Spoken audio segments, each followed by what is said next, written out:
Notre calendrier est truffé de fêtes qu'on nous a imposées. Certaines le fun, certaines sont juste là parce qu'ils sont là. Mais il y en a une qui m'a toujours marqué, du moins autrefois, et c'est celle de laquelle je vais vous parler aujourd'hui.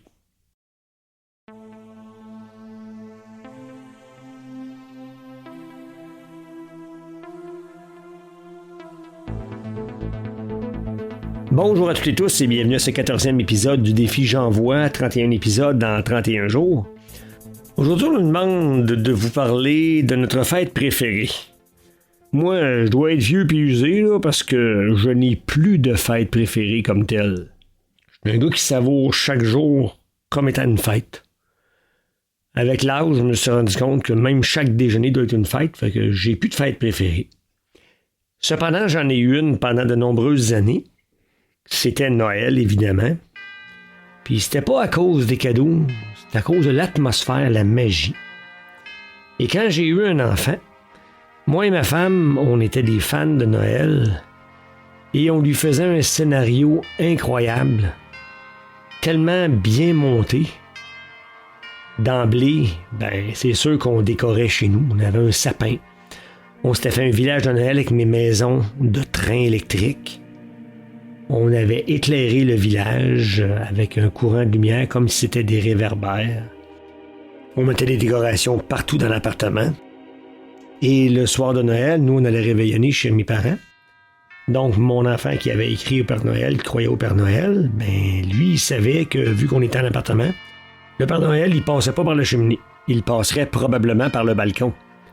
Et on laissait un verre de lait avec des biscuits pour que le Père Noël puisse les manger quand il viendrait. Parce qu'on savait qu'il viendrait pendant qu'on n'était pas là. Et comme on avait des choix, on mettait un saran wrap sur les biscuits et le verre de lait. Donc, on descendait le stock dans l'auto pour aller chez mes parents, puis moi, il fallait que je remonte chercher d'autres choses. Et au moment que je montais, je sortais les cadeaux qu'on avait préparés pour lui, je les mettais sous l'arbre. Je mangeais les biscuits, je buvais le verre de lait. Et s'il y avait de la neige sur le balcon, j'ouvrais la porte patio et je marchais à reculons dans la neige sur le balcon. Puis je prenais soin d'effacer mes traces qui étaient caractéristiques parce que je voulais pas que mon enfant les reconnaisse. Parce que quand on allait revenir du réveillon, mon enfant verrait les cadeaux qui étaient apparus sous l'arbre de Noël, que le verre de lait était bu, que les biscuits avaient été mangés, et il y avait des traces de pas, comme des semelles plates sur le balcon. Et ça voulait dire que le Père Noël était passé chez nous. Ça a fait qu'il a cru au Père Noël jusqu'à l'âge de 9 ans. Puis, ça a été des moments incroyables. C'est des super beaux souvenirs. Puis c'est pas juste avec mon enfant, c'est quand j'étais jeune, mes parents nous fabriquaient une magie de Noël. On n'était pas très riches. On s'était fabriqué nous-mêmes un village de Noël avec des cartons très rigides que mon père avait ramassés au bureau qui s'en allait pour être au vidange. Dans le temps, il n'y avait pas de recyclage, les années 70. C'était du très beau carton rigide. Donc, on avait fait des maisons avec ça. On avait notre village de Noël à nous, particulier, que personne n'avait. Mes parents étaient très fans de musique. On avait toutes sortes de musique de Noël, de tout acabit.